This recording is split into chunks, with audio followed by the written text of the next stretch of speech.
la mesa. Estamos con Lucía Curtós y con Joaquín Vanegas, que ahora los voy a ir presentando, así que les damos un fuerte aplauso a nuestros invitados. Que nosotros somos muy oportunos, no sé si se dieron cuenta que el programa empieza a las 5 de la tarde, 5 y cuarto, 5 y 20, justo en el momento de la lectura del documento, así que están haciendo un sacrificio acá los compañeros y están dejando todo. Por eso vamos a ser expeditivos y rápidos para que puedan también ir a movilizar. ¿Cómo estás, Lucía? Bien, sin Z. Lucía, bien, podía pasar. Bien. ¿Cómo estás, Lu?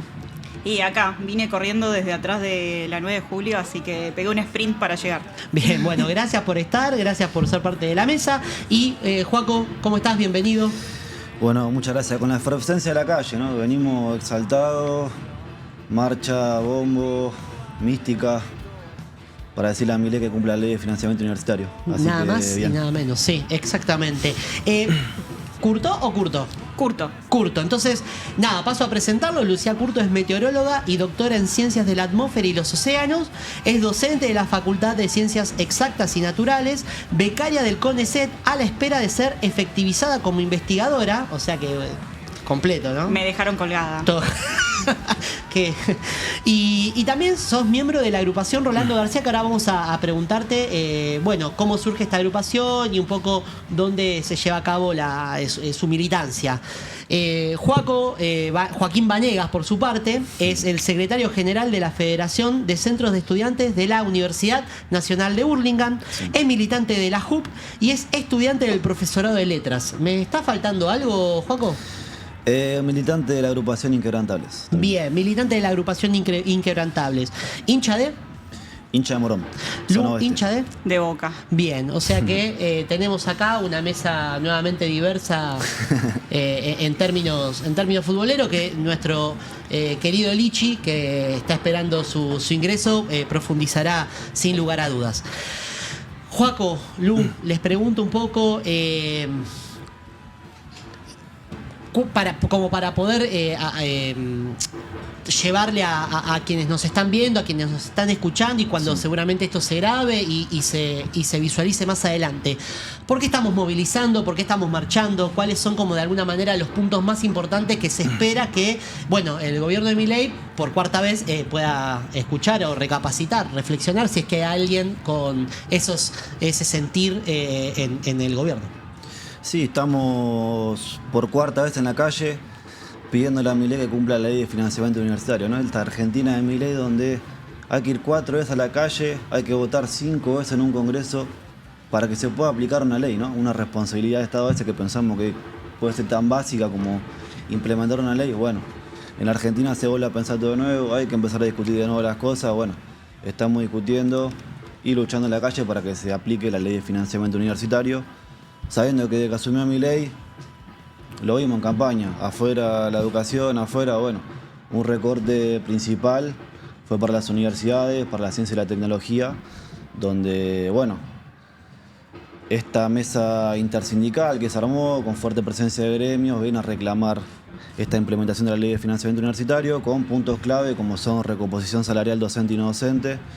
Estamos ante el mayor ajuste de la democracia, ¿no? Desde las universidades creo que hay que entenderlo, hay que dimensionarlo, ¿no? Pasan épocas oscuras, bueno, siempre hay un gobierno peor, ¿no? Así que bueno, estamos un poco pidiendo eso. Actualización, recomposición salarial docente y no docente, que perdieron más de un 35% del poder adquisitivo, los docentes se están yendo, están dejando, están también en esta etapa de pluriempleo, ¿no? Donde dan clase a la mañana, a la tarde y a la noche salen a hacer Uber, ¿no? O salen a pedalear para hacer rápido. Bueno, este gobierno no está cuidando a nuestros docentes y se está dando esto que pensamos y sabemos cómo es la fuga de cerebro, ¿no? Tenemos una amplia calidad de docentes en las universidades, en la educación pública. Bueno, claramente a este gobierno no le importa y por eso viene a atacar directamente ahí. Y Lu, te pregunto como docente, cómo, bueno, a partir un poco de lo que va compartiendo Joaco, entiendo que un poco sintetizó muy bien el tema de la cuestión del desfinanciamiento, de la cuestión de los artículos de la ley que no se están cumpliendo, que son el 5 y el 6, pero nada, desde la mirada docente, ¿cómo están atravesando este momento? Bueno, por ejemplo, en mi caso, yo soy dedicación simple. Cuando hacen el cálculo del cargo exclusiva, que es del que tendría que vivir una persona, se hace el simple por 4, digamos, a grandes rasgos. Yo todo el año pasado tuve el sueldo docente planchado en un JTP en 280.000 pesos, no aumentó prácticamente nada. Si hacen la cuenta por 4, se dan cuenta que no llega a 1.000.000 de pesos eso. O bueno, apenas ni siquiera cubre una canasta básica, ¿no? Hoy en día, este año aumentó un poquito, no gran número por encima de eso. Como verán, no alcanza. Muchos docentes están renunciando. Creo que han visto números de lo que pasa en exactas de la UBA, que van renunciando 400, casi 500 personas. Hay un contador en la puerta de agronomía que lleva casi 90 personas renunciando. Veterinaria creo que suma 100 y pico más. Y fuera de eso hay una gran cantidad también de docentes ad honorem en la UBA, que esa es una realidad que muchas veces queda encubierta, que como consiguen por ahí trabajos con mejor financiación y no les permiten justamente dar clase, terminan no yendo más a dar clase y renunciando a ese cargo. Entonces hoy lo que vemos es mucha salida de docente. Los docentes que quedamos estamos sobrecargados, saliendo a cubrir materias por demás. Yo en estos momentos estoy prácticamente todas las tardes dando clase. La verdad estoy bastante saturada de dar clase, cosa que no me suele pasar. Y además, por el lado de estudiantes también, no quiero dejar de mencionarlo porque si me están viendo van a querer que lo mencionen. Los estudiantes de Ciencias de la Atmósfera y de Oceanografía tenían unas becas para estudiar esa carrera, específicamente financiadas por el ex Ministerio de Ciencia y los de Ciencias de la Atmósfera por el Servicio Meteorológico Nacional. Cuando llegó este gobierno, en diciembre de 2023, les dejaron de pagar las becas, no les respondieron los mails, nunca más les pagaron. Y esa es una lucha que, por ejemplo, yo, que soy docente y fui estudiante, tuvimos, digamos, fue una lucha muy larga hasta lograr esas becas que eran para carreras específicas por interés nacional. Entonces, es como el mensaje de este gobierno es directamente, no nos interesa tu carrera, no nos interesa lo que vos estudiás. Esos alumnos hoy en día me han dicho, he tenido que salir a trabajar, yo no tendría que estar trabajando si siguiera cobrando esa beca. Y ni siquiera les respondieron nada. O sea, me parece una falta total de respeto mínimo. Si no los vas a tener en cuenta, avisales que no les vas a pagar. Claro. Y bueno, creo que ya es de público conocimiento lo que dice el subsecretario de Políticas Universitarias, Alejandro Álvarez. Un tipazo. Sí, ¿no? totalmente. Una persona con mucho todas sentido de falacias, las que dice, obviamente. Es una persona que tendría que ser responsable de defendernos a las universidades. Es un puesto que normalmente van los rectores de las universidades. Y él está ahí pisándonos la cabeza cuando se sientan... Bueno, parte del problema de la ley es que todo nuestro salario, fuera de la baja que sufrió en la gran inflación al comienzo del gobierno de Milei, es que se sientan a la mesa de negociación con los gremios docentes y les dicen, este va a ser el aumento, siempre por debajo de la inflación. Últimamente se ha sentado y han dicho 0. Se levantan y se van. Y no escuchan nuestros reclamos. O sea que no hay una voluntad de negociar, no hay una voluntad de recomponer cómo es la situación. Y fuera de eso, él, que es la cabeza que debería estar apoyándonos, está para pisarnos y para tirarnos toda la porquería que se les ocurra. Recién hablabas de el impacto de las renuncias docentes y justamente tal vez está la mirada de Joaquín desde la mirada del estudiante y tu mirada, Luz, desde la mirada docente. Yo lo que les pregunto es, ese impacto en la renuncia docente, ¿qué pasa con esas materias que no se llegan a cubrir en relación a el dictamen de la cursada y cómo también esto impacta en los estudiantes? O sea, tal vez linkeo la pregunta para los dos, pero como desde dos lugares distintos, a ver qué, como para que lo compartan. Sí, la parte estudiantil, obviamente es crítico ver que un docente está cobrando menos de 1.000.000 de pesos y uno está sentado y ve la voluntad que le pone, el carisma, la vocación y entender que no es bien pago, no es bien remunerado, ¿no? Con la pasión que lo hacen. Es muy complejo y bueno, también se ve esta falta de fondos a las universidades, que también hay pocas comisiones, ¿no? Las universidades no pueden emplear a más docentes ya que no tienen el presupuesto para poder hacerlo. Entonces se achican comisiones y por ende es mucho más difícil conseguir una oferta para el horario que vos podés. En este sentido de que, bueno, también los estudiantes empezamos a entender que se llega a entender que es más un privilegio el hecho de poder estudiar, ¿no? Con esta falta de financiamiento, falta de becas, bueno, tenemos horarios limitados.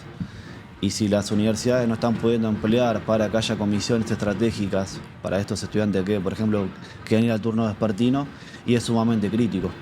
También otra cuestión de las becas que mencionás, bueno, dentro de la ley de financiamiento universitario se contempla la cuestión de la beca Progresar y Pronafe, ¿no? Becas estratégicas, con más de 10 años de trayectoria, una política pública que funciona, que permitió el ingreso, la permanencia y el egreso de muchos estudiantes. Bueno, hoy se está viendo afectada, hoy parece que es una planilla de Excel, donde hay muchos estudiantes simplemente, y nos afecta sumamente. La última actualización fue en septiembre de 2024, ya más de un año y medio sin actualización, 35.000 pesos que hoy no nos permiten progresar los estudiantes, ¿sí? ¿Para qué te alcanza? Para muy poco, o sea, no tiene ese fin estratégico con la que se pensó la política pública, y por eso, y también, bueno, las nuevas restricciones que cuando asumió este gobierno le implementó la ley, ¿no? Cada año ponen condiciones más restrictivas, por ende, menos estudiantes pueden acceder a la beca. Se estima del año pasado que más de 500.000 chicos y chicas en todo el país dejaron de cobrar la beca, ¿no? Una beca con la que contaban, que servía, que funcionaba, y luego el gobierno se las arrebató del bolsillo. Entonces eso, vemos que los estudiantes cada vez nos cuesta más sostener la cursada, pero se entiende,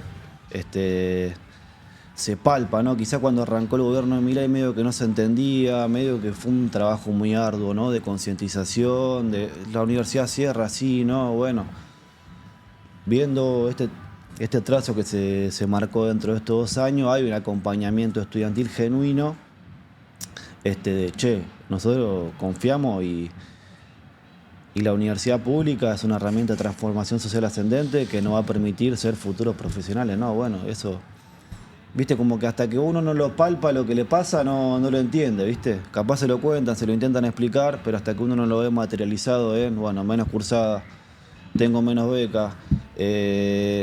Antes, por ejemplo, NAUR subsidiaba el comedor universitario, bueno, hoy no hay fondo, bueno, comer cuesta más caro. Becas también de apuntes, bueno, hay un conjunto de cosas que el estudiante en la cotidianidad está analizando y está viendo, y por eso la presencia permanente de las calles, ¿no? Que vemos.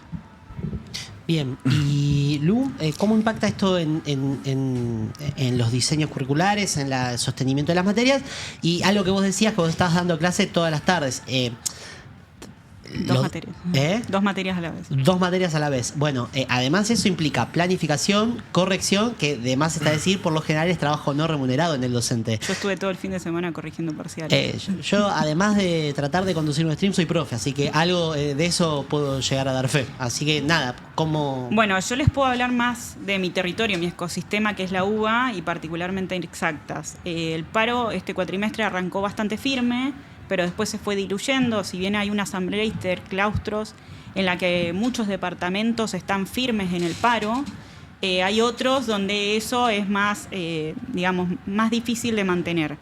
Ustedes hablan de comisiones, de horarios y demás. Nuestro departamento es un departamento muy chico, en el que normalmente no hay comisiones y las materias se dan no solo una vez por cuatrimestre, muchas veces se dan una vez por año.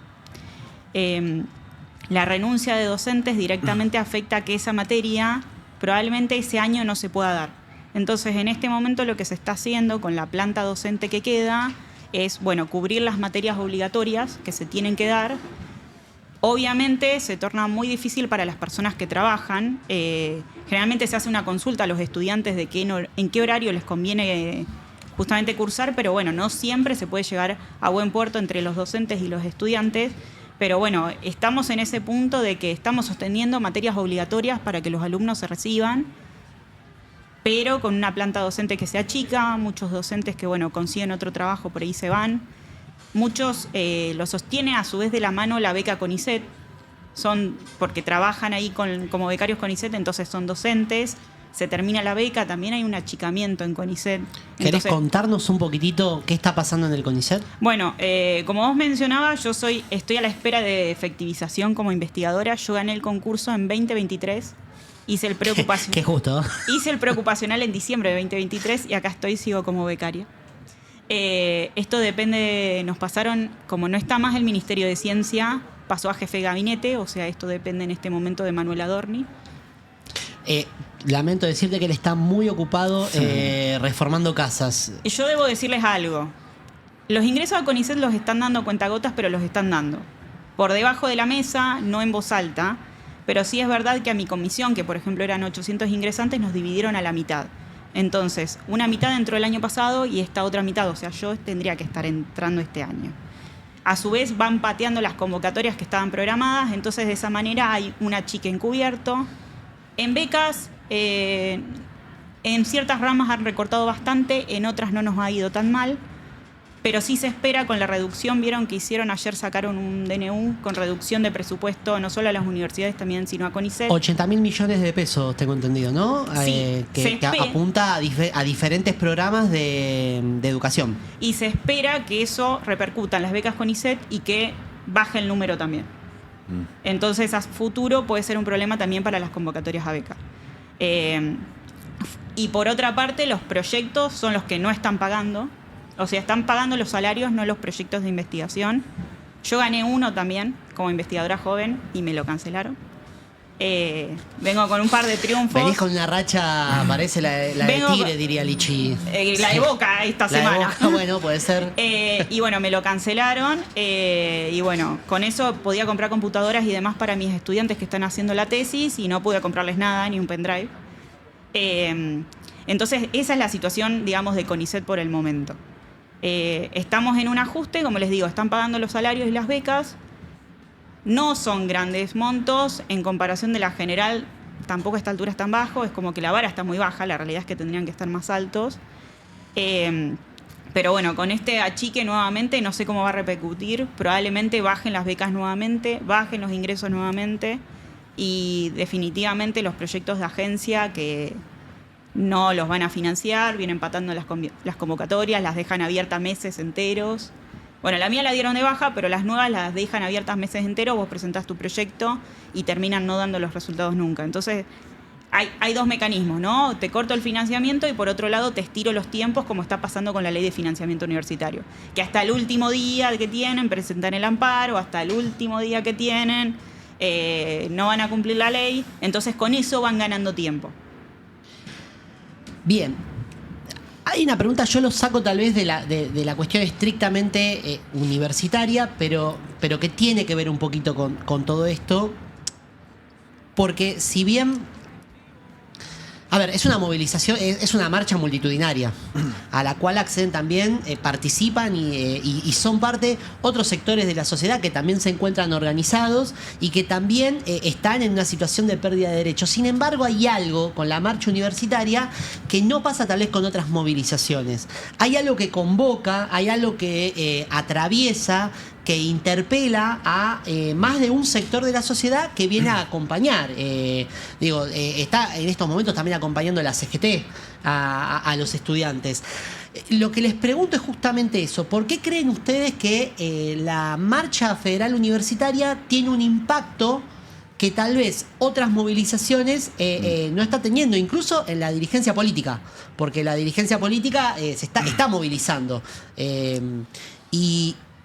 Y preguntarles, ¿cómo lo ven ustedes? ¿Por qué creen que pasa? ¿Qué es lo que cala en la fibra de algunos compañeros o de algunas compañeras? Porque pienso, tal vez, no sé, las movilizaciones de los jubilados, los días miércoles, incluso la de los compañeros y las compañeras de la CGT, no tiene esto que está pasando con la universitaria, que va a la cuarta, que es masiva. Les pregunto por qué creen ustedes que pasa. Yo lo que pienso es que las universidades públicas forman parte de la identidad del pueblo argentino, ¿no? Después del decreto del 49 de Perón, con la supresión de aranceles, bueno, que había solo 6 universidades en el país, bueno, ahí las universidades, las altas casas de estudio comenzaron a ser del pueblo y sienten una gran representación, así como pensamos Causa Malvinas, y gestas históricas que se dieron, ¿no? Bueno, las universidades, nuestro sistema de educación pública, tiene un valor para el pueblo, ¿no? Y porque no tenemos nada que envidiarle a ningún sistema universitario del primer mundo, ¿no? O sea, estamos compitiendo estratégicamente con ISET, Argentina es punta de lanza en materia educativa. Bueno, creo que eso el pueblo lo entiende y lo representa, ¿no? Y pienso yo para cada familia, bueno, acá podemos pensar y entender esos padres que te dicen, bueno, tenés que estudiar, porque tenemos universidades en cada rincón del país donde los chicos pueden acceder. Y aún así hay un montón que se están quedando afuera, ¿no? Pero bueno, hoy tenemos 2 millones de estudiantes. Bueno, esos 2 millones interpelan a su familia y son el futuro de esos trabajadores que quizás no pueden acceder a las universidades públicas, ¿no? Creo que ahí toca una fibra. También para la gente adulta que bueno, quizás en su generación no tuvo la posibilidad, los recursos, no tuvo una universidad cerca, como es el caso de la Universidad de Burlingame y las universidades estratégicas que se construyeron en el conurbano bonaerense. Bueno, hay un sentir, una territorialidad dentro de las universidades que arraiga a la gente y genera ese odio de, bueno, hay que movilizarse. Creo que también es interesante pensarlo, ¿no? Una causa que a la gente le deban a ir a la calle, ¿no?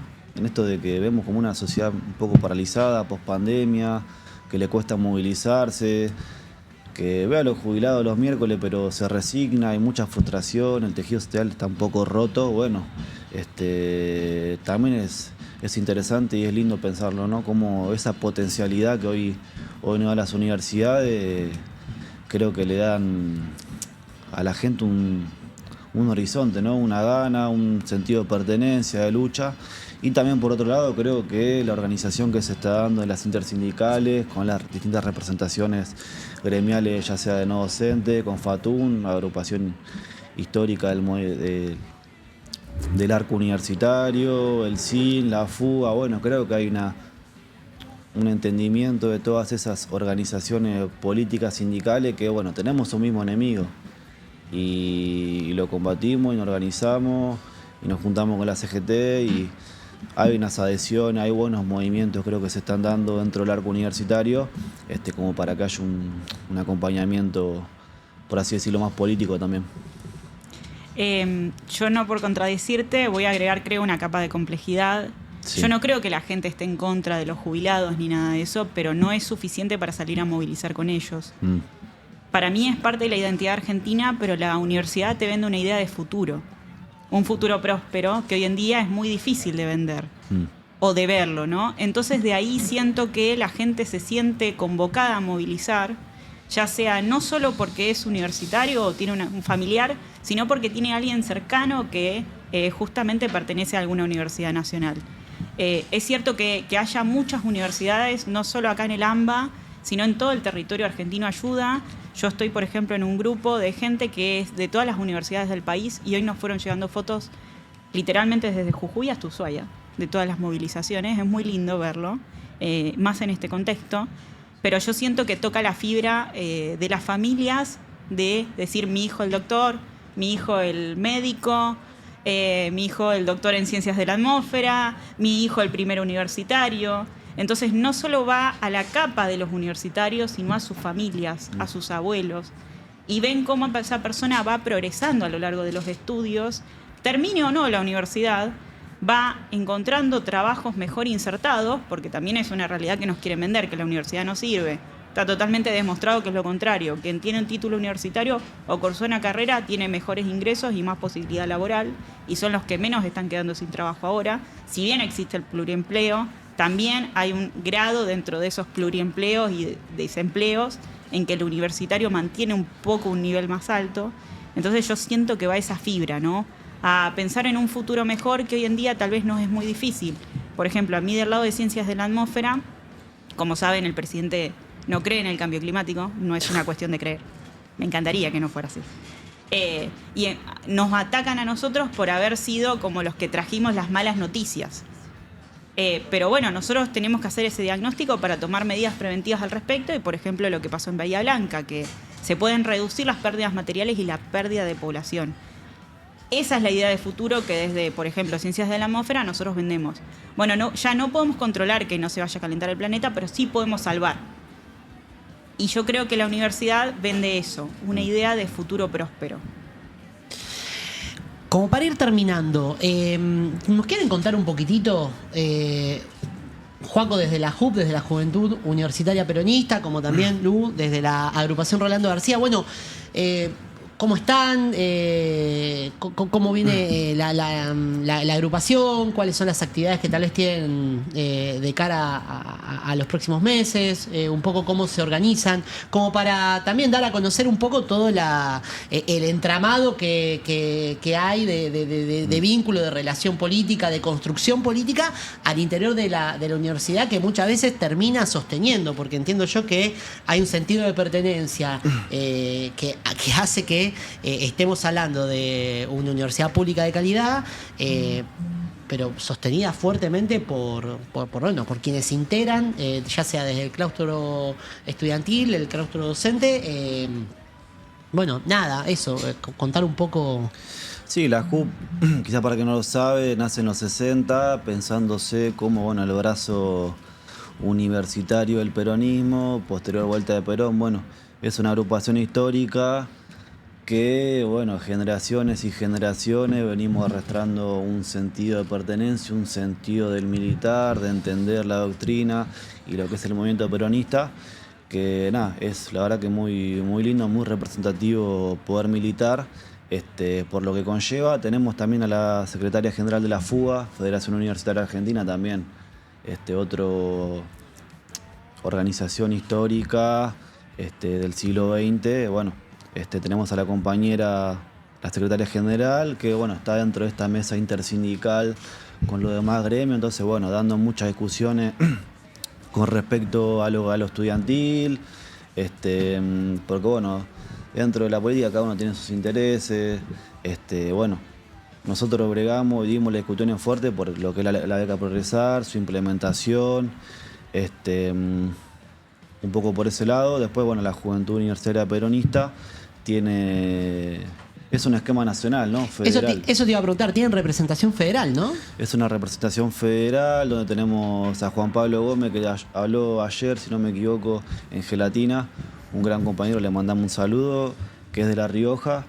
Y bueno, sí, es una agrupación también que se destaca por su federalismo, ¿no? Donde tenés, en cada universidad tenés una representación de la JUP, en cada región.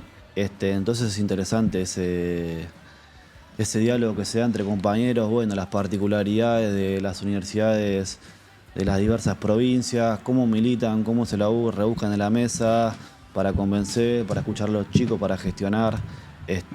Nada, también es muy interesante ese esquema, por así decirlo, nacional. Y bueno, acá en provincia de Buenos Aires también hay una universidad por cada regional, entonces bueno, hay mesas nacionales, provinciales, donde bueno, se arman distintos actos, formación política. Ahora estamos con mucha presencia por el tema del boleto estudiantil, que bueno, también recargar que hay decisiones políticas universitarias que sí piensan en el pueblo, como la del gobernador de la provincia de Buenos Aires, que sigue garantizando el boleto estudiantil, gesta que pudo conquistar el movimiento estudiantil. Bueno, pese a lo que le debe nacer a la provincia, bueno, también estuvo la decisión política de seguir implementando correctamente y en tiempo y forma el boleto estudiantil.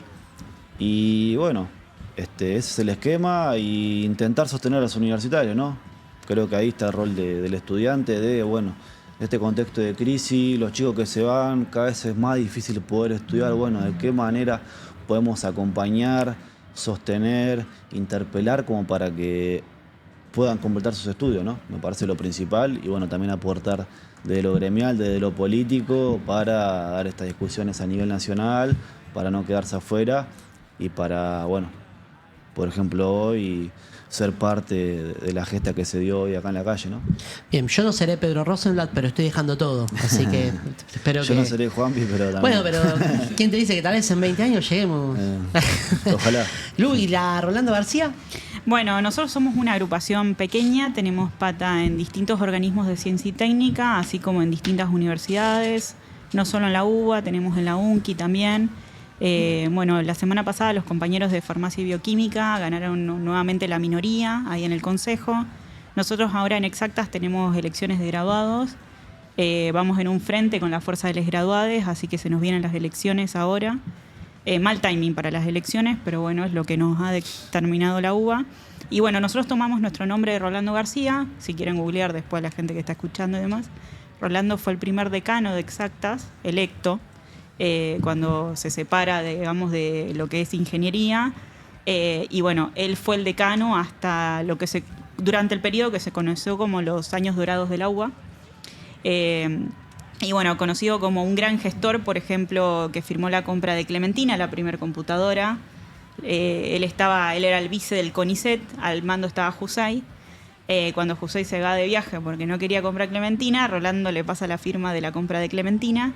Y hoy Clementina 2 está en el servicio meteorológico, donde tenemos una buena pata de gente también ahí que está sufriendo el ajuste justamente de los de la agrupación.